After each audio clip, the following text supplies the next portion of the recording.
evening, ladies and gentlemen. It's time for a brand new season as Season 3 of the TNR Master Millwright Big Block Series comes to you tonight from the Volusia Raceway Park. Getting ready for these big block modifieds to put on a show here tonight for all the fans at this dirt clay half-mile racetrack. I'm Seth Cole alongside of Matthew Rodriguez, qualifying just wrapping up, but second time, Matt, that these drivers have come to this dirt track. It, of course, was the inaugural race back in Season 2, and I feel like it's a broken record. We said this a lot near the end of last year, but I think it's prevalent here with him being the defending winner. Who can topple Bobby Trapper, the defending champion? Well, right now, looking at the top of the board, Jason Freeman looks to be one of those guys who are trying to make his best attempt at it. Currently a 16.880 as his fastest lap, with Trapper having a 16.959.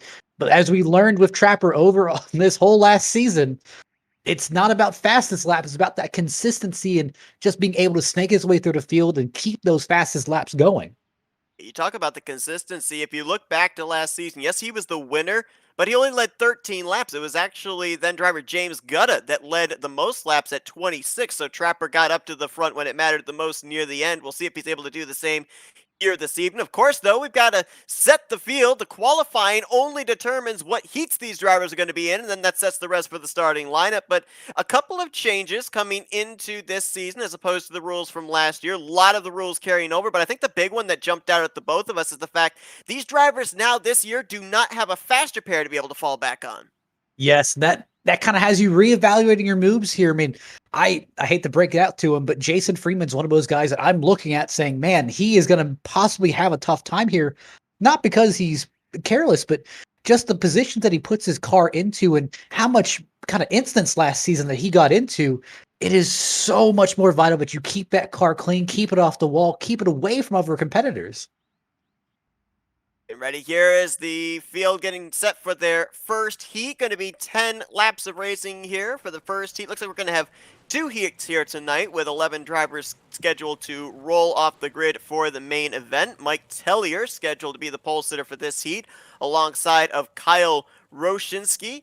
That's a new driver in the field here this season. Jason Freeman, who was the fastest in the qualifying session, will roll up on the inside of row 2. Stephen Doziak Jr., who made a start last year, he's going to be rolling off from 4th. Bobby Puckett and Evan Burke are going to be in the final 2 rows. And another thing that we found out is that the top 3 finishers for the respective heats, they're going to be inverted in the main event field. Absolutely, and that's going to add at least a little bit of more difficulty to it. Now, we've seen those invert from last season, and you saw how much that affected the race, but, I mean, what do you think that additional invert's going to do? I mean, I think that maybe with the fact that it's going to be only 11 drivers here today, it may not affect too much. I didn't really get much of an opportunity to observe these drivers in practice in a big pack. But Volusia's a pretty wide track. You got about 3-4 lanes available to you when you go into these corners. So I don't think it'll take those drivers that finish well in these heats to work their way back up to the front in the main event. Absolutely, and just looking at the comments, nice to see Matt in a booth and finally in a race that he won't win. Obviously, Stephen Doziak, I'd have to say he's one of the better dirt drivers that I definitely got my eye on. Another guy that I have my eye on tonight has to be Brian Rubel.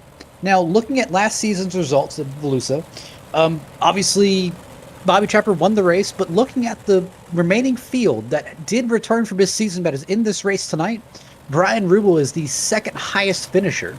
So maybe he could be a sleeper tonight.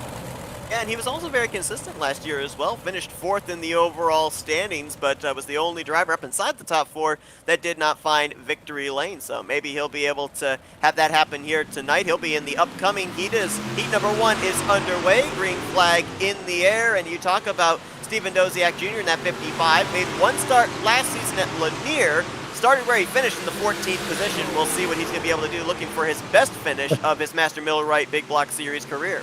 Oh, look at my boy Floppy. He's right down there on the bottom. He's going to be trying to arc it. This is Mike's second really season in this series. His first season didn't really go the debut he wanted. Ended up flipping over more times than he finished in the top 5, but I'd definitely like to see some improvement out of him. I could definitely kind of see the progression here in the first few laps. Freeman's going to get around him for second, though. Bobby Puckett following the tire tracks. Ooh, little contact there as the slide job nearly didn't work against Mike Tellier. That's going to back the 97 up to 5th place now. Bobby Puckett's another guy you got to keep an eye on. Kind of falls into the same category as Ryan Rubel because he was 5th in the overall standings last season. Absolutely, and Puckett had a few chances to really take over the points, but just nothing ever solid, and he couldn't keep the nose clean. Just some of these drivers, when Trapper had issues, no one could capitalize because they were all having the same issue. So that's going to be a big challenge for a season of, I mean, here's the thing, when Trapper's doing well, you know, hey, I don't know if we can match him, but hey, when Trapper has a bad day, that opens up a whole big door, making sure that he's not going to run away with this. Battle is on for 2nd place, about almost a second and a half behind race leader Kyle Rozinski. And, you know, obviously the new blood coming here into the series. We asked the question of who can topple Trapper. Well, you might want to look at somebody that may not have made a start here because, you know, obviously he's debuting, but that doesn't mean that he's coming in with absolutely no dirt experience, as we can clearly see, turning some really good lap times out in front. Absolutely, and that's the place that you want to be. You want to be at the control of this field. You don't want to be back there fighting with both Freeman and Puckett. I mean, we know how good both of these guys are on dirt tracks. So obviously, if you can go and take this 5 bonus points, even if you finish, you know, 2nd, 3rd, or 4th, provided that, you know, the race winner did not win their heat, you can easily come walking out of this with the points lead. Yeah, and a lot of people will think, well, these heats, they're just to set up the field for the main event. But no, they really mean a lot more than that. We especially saw in the second half of last season, Bobby Trapper pick up heat win after heat win after heat win. And those 5 bonus points that you were talking about, they paid big dividends as we nearly had ourselves a wreck for 2nd place. Nice job by both drivers to allow the other to gather it up. Now, here's the big thing. I mean, we've talked about this numerous times. Race car drivers have about the memory of elephants. They just don't forget it. You see Freeman take down the inside wall. Nearly spun it around there as well, trying to hang on to 3rd. He might be in jeopardy if Doziak can close up. As off the final corner, Rozinski is going to pick up the heat win. Puckett will cross in 2nd, and Freeman will hang on for the 3rd and final position in the podium here in this first heat race. But boy, both the 2nd and 3rd place drivers almost didn't make it back to the checkers. That's the thing. I mean, obviously, these bonus points mean so much. I mean, you saw last season how the points battle got so out of hand just because Trapper, I mean, he was taking advantage of every single heat, making sure he swept all of them and taking that 5 extra bonus points and winning the race. That is just cherry on top.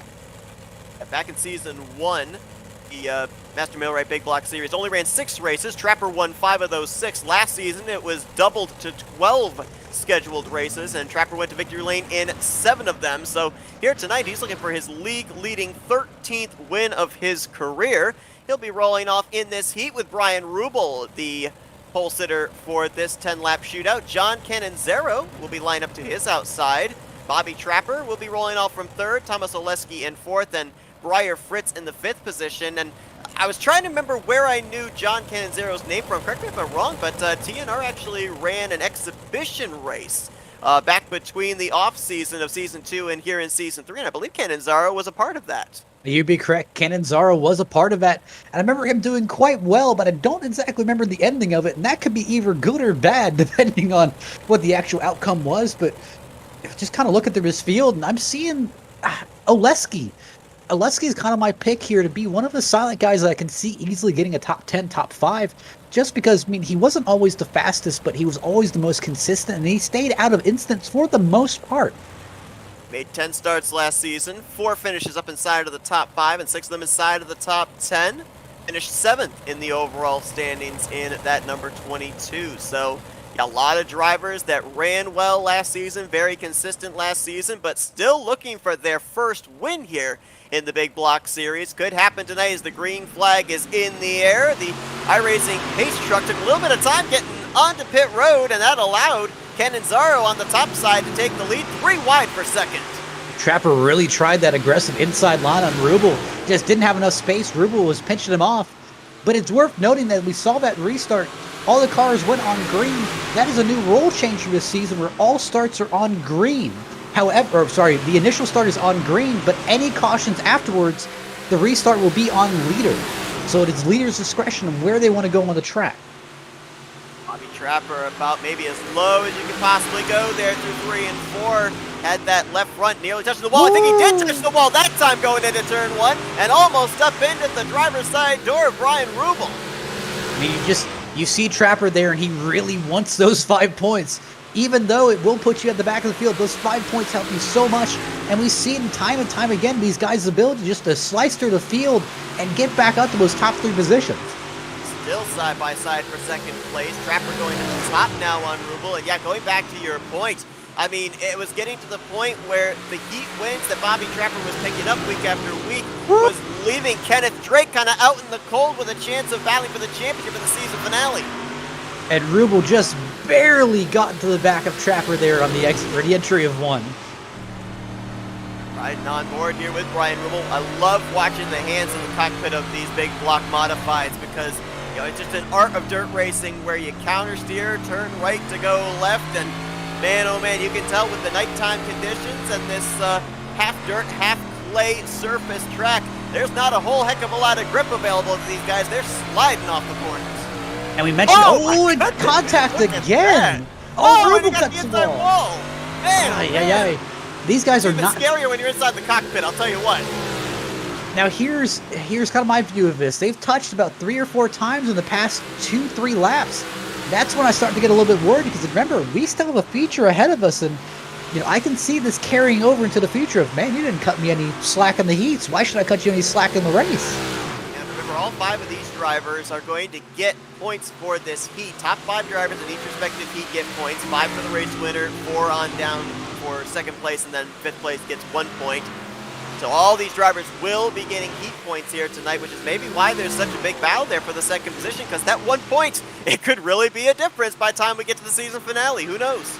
Easily, and again, unfortunate things have happened before, and you got to remember, hey, the second place car is not guaranteed to win the feature. I mean, an accident can easily take Trapper out, and he wants to try and preserve as many points as possible. So whenever you get that opportunity to get these points, you have to take it.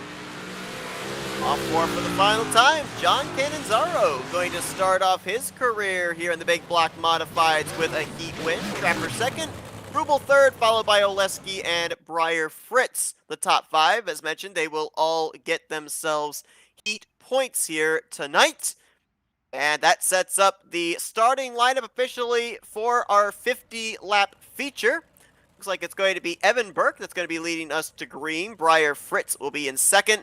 Mike Tellier in third with Thomas Oleski in fourth. Stephen Doziak Jr. in fifth. Brian Rubel will be sixth. Jason Freeman and Bobby Trapper, they'll make up row 4. Bobby Puckett, John Cannizzaro, and Kyle Roginski, they will start at the back, obviously, with both the 1 and the 21 being our 2 heat winners. You talked as well, Matt, about, you know, the ability of working your way through the field, but working your way through it cleanly. That's going to be something these drivers are going to have to be aware of with the fact they don't have that fast repair to fall back on as well, because who knows, if that rule hadn't been implemented last season, there were a number of races that Bobby Trapper would actually run into trouble, but he did have that fast repair to fall back on. Easily, and it's, again, you're just trying to minimize the damage, where I've seen some of these guys tonight already kind of throw it to the wind. It has me a bit concerned going forward of, I just don't know how it's going to turn out. Now, some of these guys in the field we have documented from last season, and again, earlier on in the heats. I mean, we were expecting them to make that big jump. I mean, who are you really expecting to take that step up tonight from last season and maybe make a fight for the win? Well, I mean, obviously, you know, there were a couple of drivers that we were eyeing coming into this race. Jason Freeman was one of them in that 20 car because he was fastest in practice as well, as we know that he turned the fastest lap in qualifying. But I'll tell you what, I'm liking the look of these 2 new guys here, John Cannizzaro and Kyle Roginski, because they looked awfully quick there in their respective heats. And I think that I liked as well, both of them, when they got out in front, kind of migrated up to that higher middle line. So as the inside line starts to lose grip and drivers have to start searching for that moisture, start searching for a little bit more grip the longer the race goes on, I think those guys are pretty well adapted to what to expect up there in terms of grip and in terms of speed. I said it once and I'll say it again. I'm really looking towards Brian Rubel here. I'm just looking at his stats from last season. He was just so consistent. And I think with the right opportunity, he is just knocking on the door of really his first win. See what's going to happen here. Obviously, being a short track, a half mile, these drivers have 2 pace laps instead of the 1.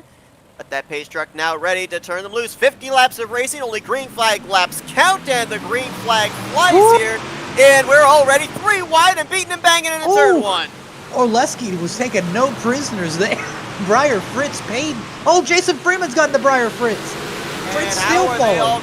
how are they all keeping it together? I don't know. That's the 20 of Jason Freeman getting out of shape there in the middle. He's going to start falling back a little bit. Oh no, wreck in the back. Oh! It looks like actually, oh wow, Evan Burke saved it in the 45. But Mike Tellier did not. He hit the inside wall pretty good there entering into turn 3. Just looking back at that, I'm just kind of taking a look. It looks like Evan Burke and the 21 of Kyle Rosinski, he got a little bit of contact coming off the corner. I'm not really sure if he thought Evan was going to be that slow, and Mike just ran into the back of the 21, and unfortunately that spun him around. Remember, Evan Burke was the one that led us to green. If you're not exactly all that comfortable with your race car in the heat races, unfortunately with the inverted field, you're going to be starting up there at the front, so maybe not a situation that Burke wanted to be in. Stacked everybody up 3 and 4 wide. Amazing that we really only got away with one car having trouble there in the form of Mike Tellier. We're almost 3 wide again there off of turn 4. This time it's Rubel, Oleski, and Bobby Puckett trying to shoot up the middle. And if you're questioning why Thomas Oleski pulled such an aggressive move on race start, this is why. Obviously, the slower guys got to be in the front here for the inverted start, but you got a lot of faster guys behind Bobby Puckett. You got Bobby Trapper coming. You even have John Canonzaro coming on the inside. He is trying to defend his spot and see if he can get so much of an advantage. Caution's out. Doziak Jr. hard into the steel guardrail there. Oh, Looks like that was the entrance to turn 1. Well, actually, Doze turned into a bulldozer. I mean, he took out the entirety of that fencing along the front straightaway. Running by himself at the time as well. Let's see what happens to him here. I think he may have just miscalculated a little bit, overdrove it, thinking it was going to stick. Again, some of these drivers, they've experienced different conditions of the track. Maybe he just wasn't familiar with that line that he was running. Ended up running a little bit high, tapped the right rear in the wall, and at that point, the right front just acted like a ramp. We talked about this all last season as well when we would see drivers get high off the corner. With the fact that those right side tires are exposed outside of the chassis, they just grab onto the wall. And you got to remember, when you bend or break those tires, I mean, that will destroy the handling of these cars. I mean, you can barely drive them at that point. It looks like Steven Doziak has parked it with the damage. Unfortunately, with that fast repair not being available, he has called it end of the night. So he will be looking towards next week at Fairbury, hoping to kind of rebound here.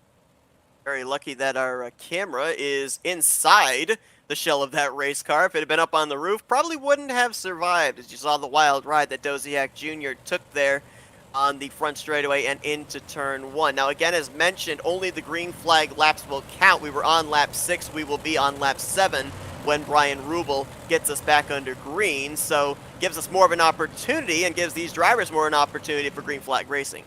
And there's some guys who hate that. There's some guys who love that. Obviously, the guys who hate that are the guys who are like, man, if this race had only 3 laps left to go, I could probably win this. And, you know, some of the guys that love this is, you know, obviously guys back the field, Jason Freeman, Bobby Trapper, who, you know, I can't win this in 3 laps, but give me about 5 or 10, I can get there. I was going to mention, just before that caution came out, how about John Canonzaro? Started this race back from the 10th position. Only took him 6 laps to pick up 6 positions, starting here on the outside of row 2 for this upcoming restart. So very nice drive for him as he's been able to work his way forward, but keep his nose clean in the process. I will easily say I think Rubel was kind of playing some games in that restart because green flag flew, but Rubel was still sitting there. Obviously, restarts on leader, and Oleski was not prepared for that. He gets shuffled back. As I look back in the field, oh, looks like the 12 of Briar Fritz got shuffled back once more, but he is still on the attack. We also had Canonzaro there in the middle of a 3-wide situation. He now gets back down to the inside line, and I think that's where you're going to find Brian Rubel most of this race. If anything, I can remember from last season, he is a bottom feeder. He likes to be down as close to that inside wall as possible, likes the shorter way around the racetrack. Here comes Bobby Trapper, though, in the 69. He's now getting alongside Bobby Puckett for the 2nd spot. Now I got to remind you, do you think Rubel remembers that heat? I think so. I and think, if he remembers, is now the time to really pay that back, or do you wait a little bit later in the race, not knowing if you're having another shot at it? I think you wait. I think you definitely wait. You don't want to, again, you don't have that fast repair to fall back on. You tear that equipment up right now, you mentioned it, even if that thing's still running, you're going to be dealing with a handful in terms of how that car's going to handle for the remainder of this race. It's not worth the risk. He may actually go off the nose of Bobby Trapper, though, and Brian Rubel, Bobby Trapper and Bobby Puckett, they almost all get together there, and got Canonzaro back there saying, well, which lane do I take? Where's the safest place to be? Oh, and Puckett just body slammed Rubel out of the way. But again, Rubel kind of opened up the door for Trapper to take advantage, and he took it. Rubel's going to drop back now to the 4th position. Trapper to the point, but Bobby Puckett to his outside. Canonzaro just behind him. Looks like Puckett feels like there's grip to be had up on that top side early on. Usually we don't see drivers go way up there against that outside wall until around the midway portion of this race, but a lot of drivers already 13 laps in experimenting with it. I wonder if he's trying to psych him out, maybe, thinking there's a better lineup there and kind of sacrifice him and dive down low. It could be an option, but I think maybe Puckett has found something up there because you see Trapper's move up there now.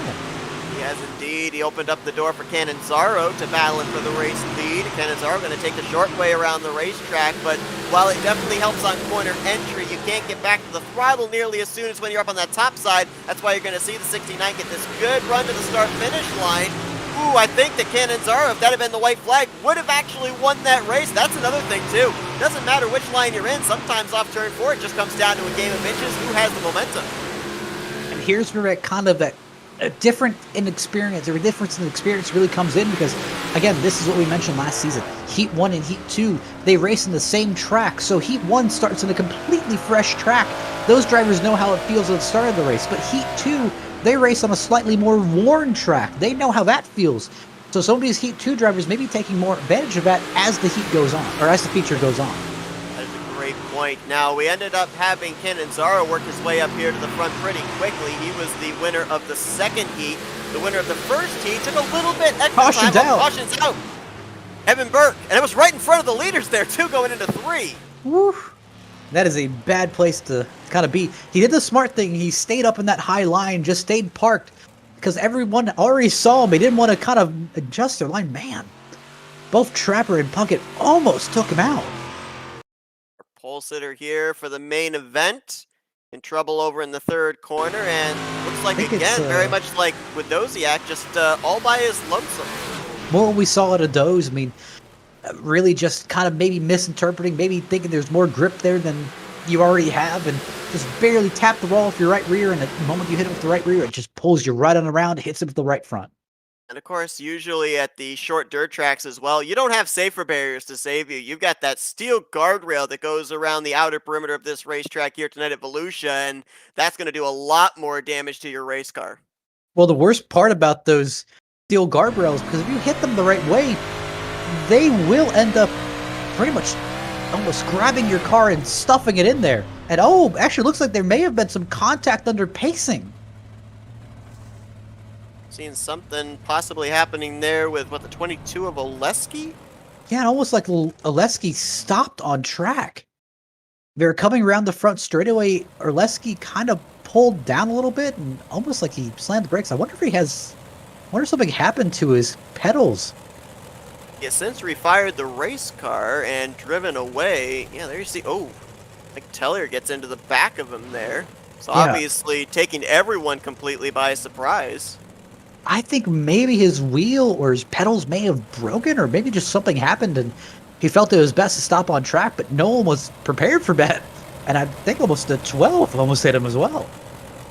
As mentioned, he did refire the car. It's going to be restarting in the 7th position, so all 10 drivers that are still running are still on the lead lap, and we're getting ready to go back green on lap 18. Canonzaro going to lead us back here with Bobby Trapper. The timing of that caution, Canonzaro was only half a car length ahead of Bobby Trapper with the frozen field yellow flag. He was the one that determined when we went back green. Is that Freeman getting out of shape back there?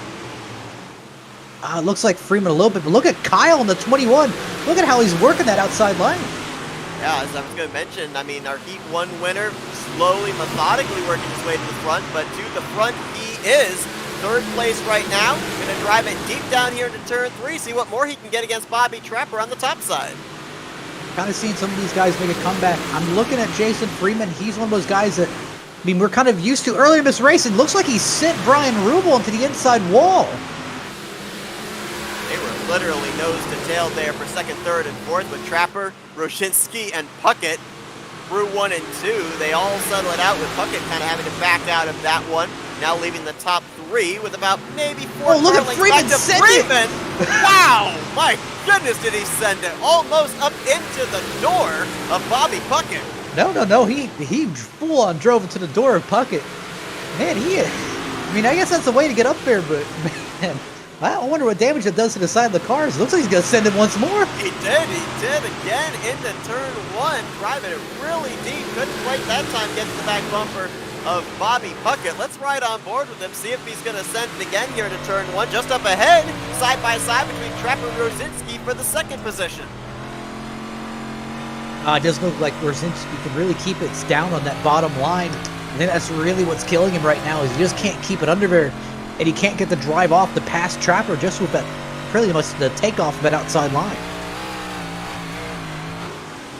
Place still under contest with Trapper still on that outside line. One thing I'm noticing. Oh, Freeman around! And Freeman and Puckett. Out. Oh no. It's turn one. What do you think? Was it another attempt at a send that this time definitely did not work out? It was a send gone wrong. I mean, it looks like Freeman really sent it into turn one, just sent it a little bit too deep, hits that inside wall, gets rejected back out. The only problem is that send worked. It got him in front of Puckett just barely, but didn't clear him totally, came right back up and just took Puckett out. I'm fairly certain the Puckett's going to have some strong words about that, but Oleski also got a little bit of damage in this just because he was on that bottom line. Not sure how much it affected that suspension. Now the big hit for Puckett would have been to that left front. I was looking to see as he drove away if there was any visible suspension damage. I mean, obviously these tires very much exposed, especially on the front end of the race car. I mean, we know there's no fast repairs. What would Bobby Puckett be having to deal with here for the remainder of this race if the toe is knocked out? If your toe gets knocked out, I mean, it's fast, but it's kind of an unguided missile at that point, and it depends on how bad the toe is really kind of knocked out. If the toe's really knocked out, I mean, it could be the end of your day just because you can't get the point in one direction and it's so unpredictable. Third caution coming out just before the halfway point. I was going to mention just before the yellow flag came out, Bobby Trapper was battling there with Rosinski side by side, and while he was kind of keeping the 21 car honest for that runner-up spot, he wasn't really gaining ground on race leader John Cannizzaro for the race lead on that outside line. So there's obviously still grip available down there near that inside wall. Yeah, there's something there, but the question is how much, and is it going to keep working? I don't know how much longer that inside line is going to work out. I mean, if you look at the track, it doesn't look like it has very much grip down there left. But you know, I could be wrong. Again, these cars can handle exactly way differently than what I'm thinking. And ready to go back green. Cannizzaro leads us back to the start-finish line. Trapper trying to stay alongside him into turn one. Cannizzaro takes the short way around. Ooh, a couple of cars got awfully close to their left front, touching that inside wall. I think if I remember correctly, that was a big thing that we had in last year's Evan Burke's in the wall. Well. Evan Burke is in the wall, but looks like he's a single car. He'll keep it straight. As we go back to the battle up front, looks like Kyle got into the back. No! John, Rubel, Oleski, and Breyer. Oh. Up and over goes the former race leader Cannizzaro. They got more cars that are facing the wrong way. Rosinski and Oleski there off of turn two.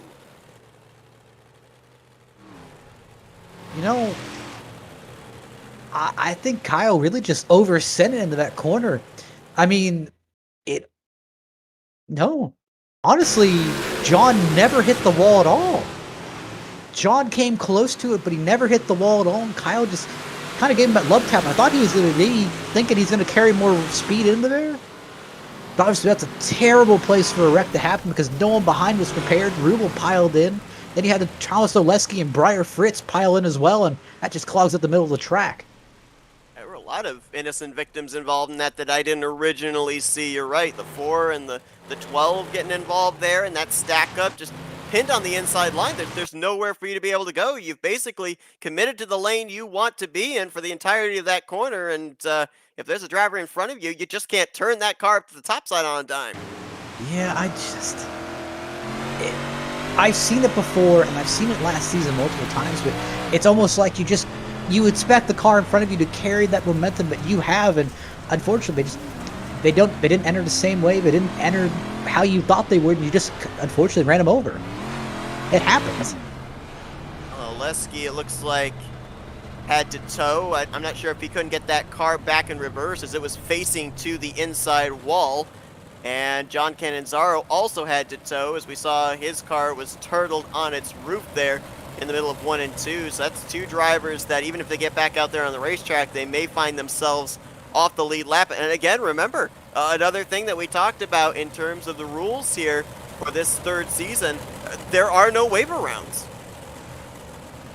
Yeah, I'm looking at here. Currently, we're seeing how long people have. It looks like Oleski's going to be back out on track over about a minute or so. It looks like they delayed the caution to see if they can get back out on track. Currently, he is no laps down to the under yellow. So he would still be able to get back out on the lead lap, but not sure about Cannizzaro, though.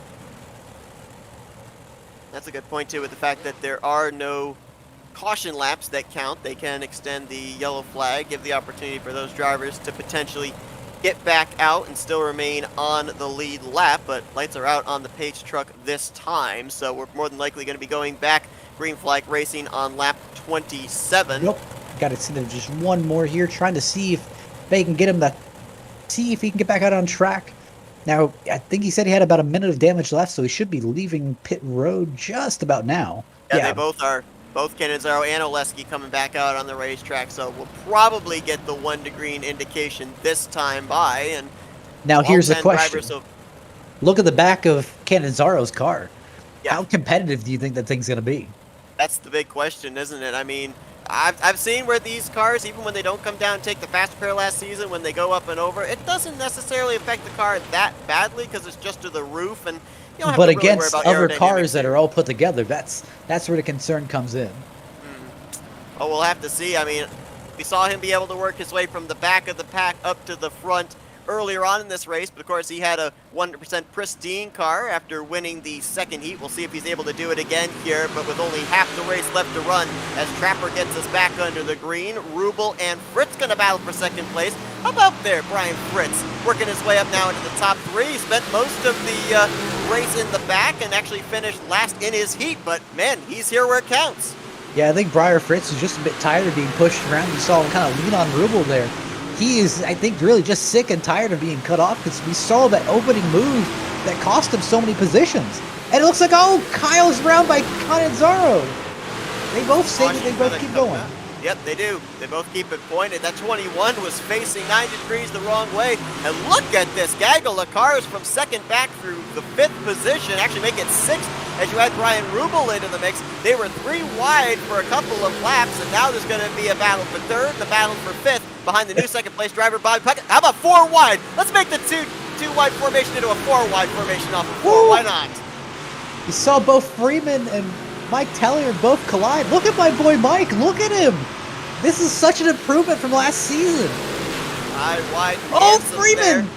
Contact up into Tellier. They're all going to keep it together. Tellier cuts down. Little contact with Fritz going into 1. I think Tellier was trying to get back to the back end of Freeman to give him a little bit of a notification that he didn't like that, but unfortunately, the Brian Fritz was there. Freeman's going to clear into the 3rd spot now, leaving them wadded up for 4th place on back. Fritz trying to clear up in front of Tellier. Oh! Goes to cross him over. Didn't exactly have a crossover.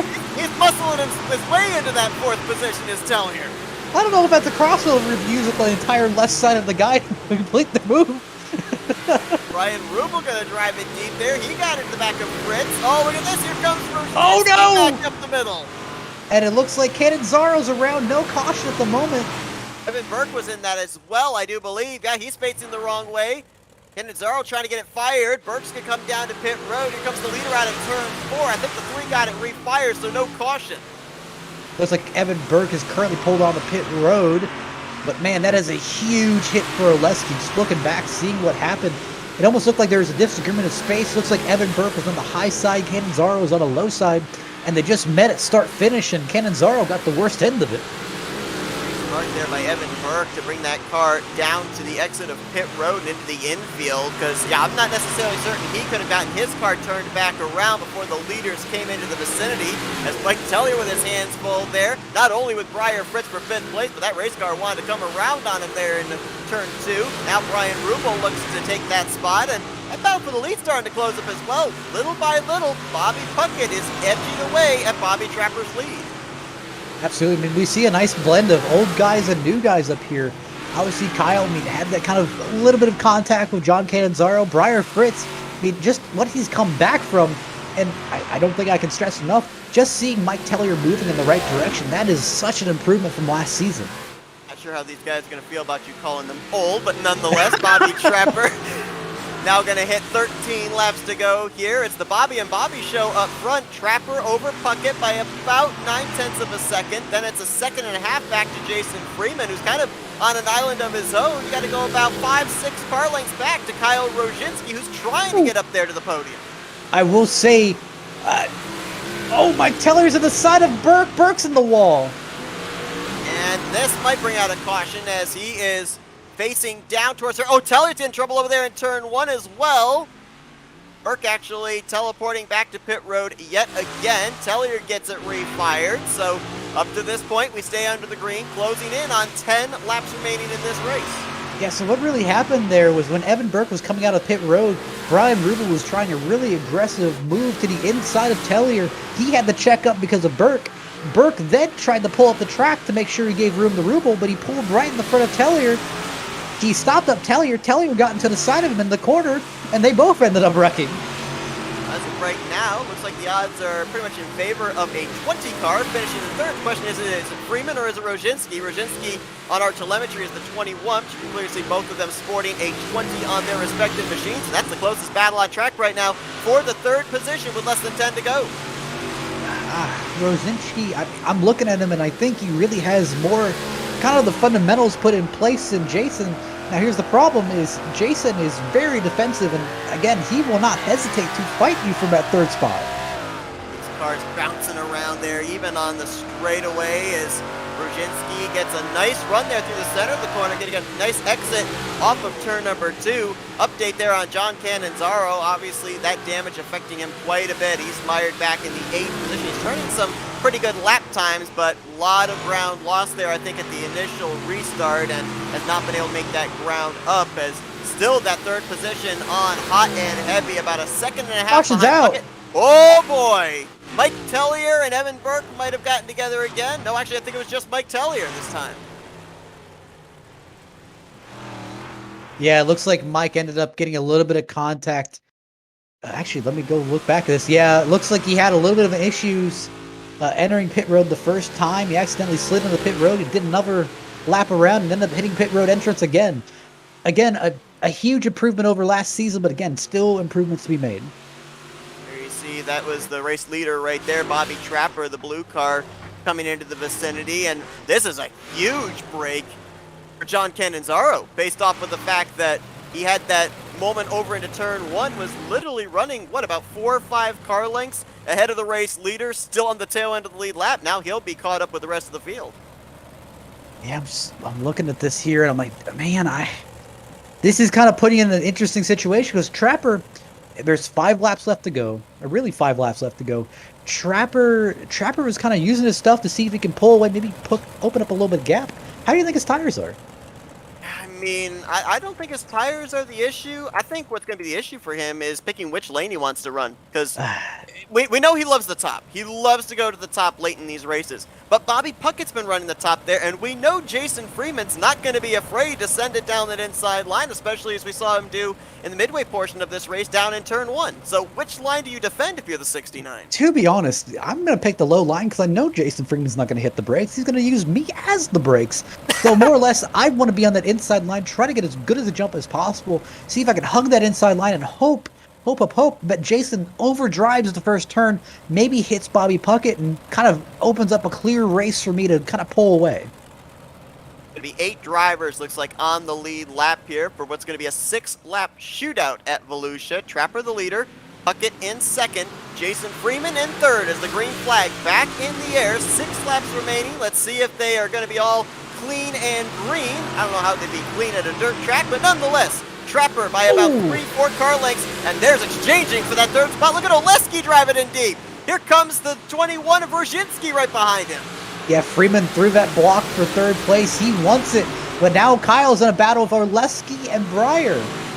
Oleski didn't leave a whole lot of room there for Rosinski going into turn one. They all make it out of the corner. It looks like, at least for the time being, pointing at the right direction. Now it's going to be Rosinski sending it deep. He's almost up into Brian Fritz, and yeah, here comes Cannizzaro. Oh, a lot of contact, a lot of lean in there on the front. They're all still straight. They're all still straight. Goodness. Are they driving their cars or each other? I'm not exactly sure. They wrecked all the way from the exit of turn 4. Rubel's in the wall. Oh, no. Rubel's up. Way up into the air, pops the 4 as he got the steel guardrail, comes to a stop there in turn 3, and the caution is out. Aye. So really, to kind of review that whole accident, we need to go back to turn 4 and seeing that 3-4 wide move there and just kind of dissecting that, because there's almost a train wreck from really the the entry of 3, exit of 4, all the way to the back straightaway.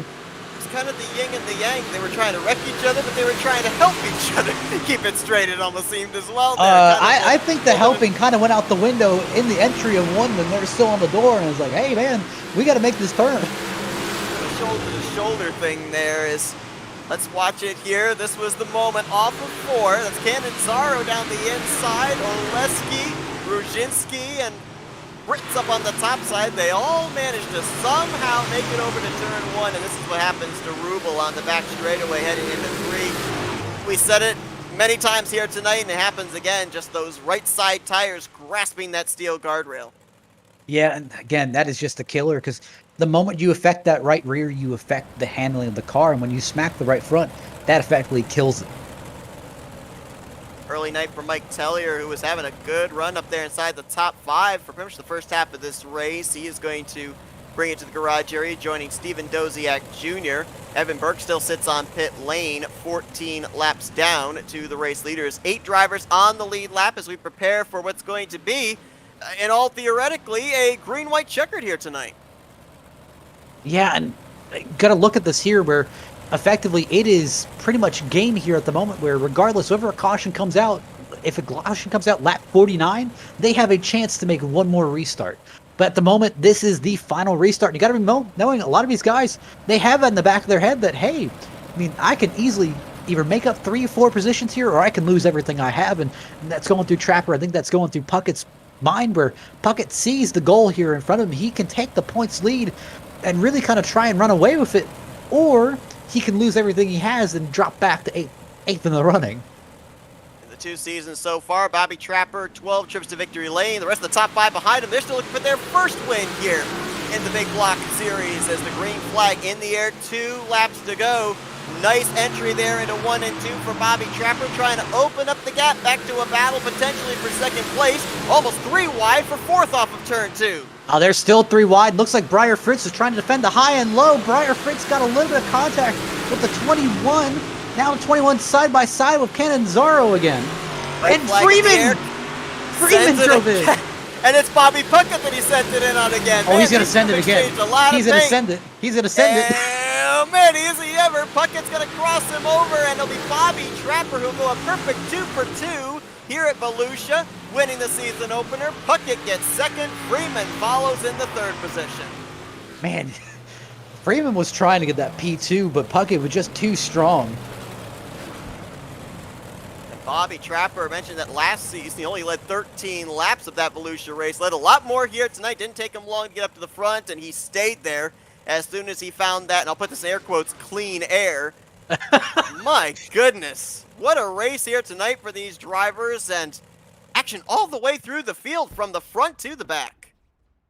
Absolutely. I mean, everyone in this field was fighting for position. Look at the battle that we had for 4th in the field. I mean, almost 3-4 wide there, and everyone was banging and beating off each other. They were just trying to gain as much points as possible because they know, hey, point gained here is a point less that I need down the road.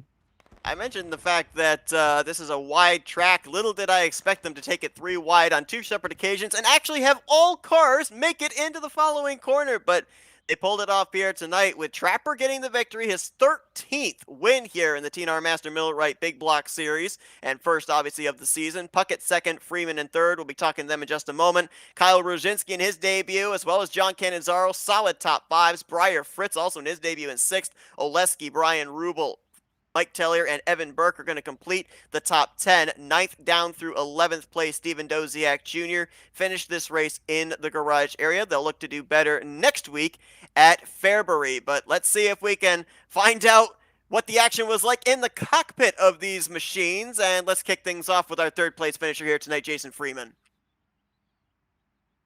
Hey, Jason, Matt, and Seth up here in the FRM booth. You got us? Yeah, I got a copy. Man, what a treat you put on for us tonight. Unbelievable racing from start to finish. But, man, we saw that your car was hooked up pretty good with trying to pull off those slide jobs, especially there into turn one. What was it like out there tonight with the conditions of Volusia? Well, I tell you what, it's the first laps I've turned since the end of our last season. So I only ran about 4 laps of practice, was able to set quick time there, so I was happy about that. And in the heat race, just couldn't figure it out there. The track was just kind of tacky and couldn't do too much. But in that feature there, I definitely wasn't the fastest car. Screwed up there a little bit, got in the inside wall, messed my toe up in the front end, and had to come from the back. But I was just trying to pull that slider line down there in the 1 and 2. I felt like I tried it in 3 and 4, wasn't really gaining nothing, but at 1 and 2, I feel like I could gain it. And then 3 and 4, I should have rode the top a little more, but I don't think I had anything for Trapper or Puckett up top. But yeah, those guys were fast and good race, and excited to be back. Yeah, definitely excited for us to be back as well. Unbelievable season opener here tonight at Volusia. Congratulations on your third place run. We look forward to seeing if you can keep this up here for the remainder of the season. Of course, next week heading into Fairbury. We're going to now give you the opportunity for some thank you sponsors and shout outs. Yeah, so first off, TNR, Garrett Gleason for putting this on. Brian Rubel, Master Millwright for this dirt series. Got to give a shout out to my buddy Dwayne Hines. Tunes in a lot to watch, and I started streaming a few races here and there. Not very good at it, but Mason Dixon Racing Esports, check that out, and Mason Dixon Cornhole. So check those 2 pages out on Facebook, and thanks for all you guys do. That's Jason Freeman, P3 here tonight under the lights at Volusia. Once again, congratulations and best of luck next week. Freeman last season finished in the 7th position, so his best finish at Volusia in his big block series career. Same can be said for this guy. He finished last here in last year's season opener. He's tonight's runner-up. Let's talk with Bobby Puckett. Hey, Bobby, Matt, and Seth up here in the FRM booth. You got us? Yep, got you. And what a heck of a drive you put on here tonight. Got up there into the top 3, never fell out the entirety of the night. You were one of the first guys that seemed to jump up there to the top side. You know, we end up getting to a point of the race where we kind of call it the search period, where drivers are looking for that extra grip after running the lower and the shorter way around the racetrack. I mean, do you think you found like a little bit of an advantage moving up there as early as you did over the rest of your competition? I mean, during practice, I started to run the top and kind of thought there was something there. And then in my heat race, I tried to run the top a little bit and kind of felt a little bit more comfortable up there. So I just tried to keep it up top and try to go for it. A great run for you here tonight. I mean, obviously, as we mentioned, you didn't have the best of luck last year in the season opener, so great performance here tonight, a runner-up finish, and we know you were very consistent last season, so looking forward to seeing if you can keep this consistency up next week at Fairbury. We're going to now hand the microphone over to you, though, for some thank you sponsors and shout-outs. I'd like to give a big shout out to Master Millwright for sponsoring the Big Block Series here. A shout out to you guys over there at Flatout Racing Network for broadcasting this whole thing, and Brian Rubel for setting this whole Master Millwright series up for us. That's Bobby Puckett, second place here tonight at Volusia. Congratulations on a great run, and best of luck next week. Thank you. Second time in his career, he takes the checkered flag here at Volusia Speedway Park. Let's talk with the 2-time champion, Bobby Trapper. Hey, Bobby, it's Matt and Seth up here in the FRM booth. You got us? Yeah, I got you guys. Well, man, we talked about your abilities in both Season 1 and 2, 12 combined wins in the first 2 seasons, and the defending winner of this race. And our big question when we opened up the show was, who can stop Bobby Trapper? Well, the answer tonight is nobody. As soon as you got to the front, you kept them all in your rearview mirror. But, you know, obviously, Volusia is a very difficult track. So what were some of the things you were dealing with out there, even being out in the race lead? I mean, honestly, for most of the race, I think it was John's race to win. I spent most of the race trying to catch up and keep up with him. He's running the bottom really good, and I couldn't seem to be faster than him. I think I just got a lucky break. He caught the wall. Kind of unfortunate, but it was a heck of a race up until that point. It certainly was. Well, man, I mean, obviously, congratulations on the victory here tonight. We know that you're trying to go for back-to-back-to-back championships and continue to rack up the wins here in the TNR Master Millwright Big Block Series. So congrats on win number 13 here tonight. Great way to kick off another championship run. We're now going to hand the mic over to you for some Victory Lane thank you, sponsors, and shout-outs. Yeah, I just got to thank Brian, Jason, and Garrett for putting the league on, and Master Millwright and doing graphics and everything else that the whole program that puts this on every week. It's a lot of fun. Good reason to get back racing. That's Bobby Trapper. He's your winner here tonight at the Volusia Speedway Park, opening up the third season. Congratulations, Bobby. Best of luck next week at Fairbury. Thanks, guys. And that's going to conclude our coverage here tonight in the season opener of the third season of the TNR Master Millwright Big Block Series. As mentioned, next week we're going to be at Fairbury. That was the penultimate race of last season. It now jumps up to the second venue this season. And oh, by the way, Bobby Trapper is the defending winner of that race. So we'll look to see if he can start out the season with a perfect 2 for 2.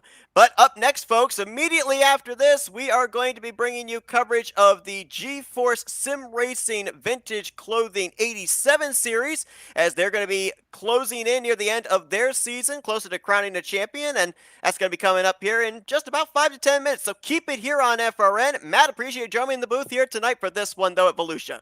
Oh, I always enjoy you inviting me. Hope you guys tune in just moments from now. But for Matthew Rodriguez, I'm Seth Cole. Enjoy the rest of your Tuesday night as you've been watching the broadcast courtesy of the Flatout Racing Network.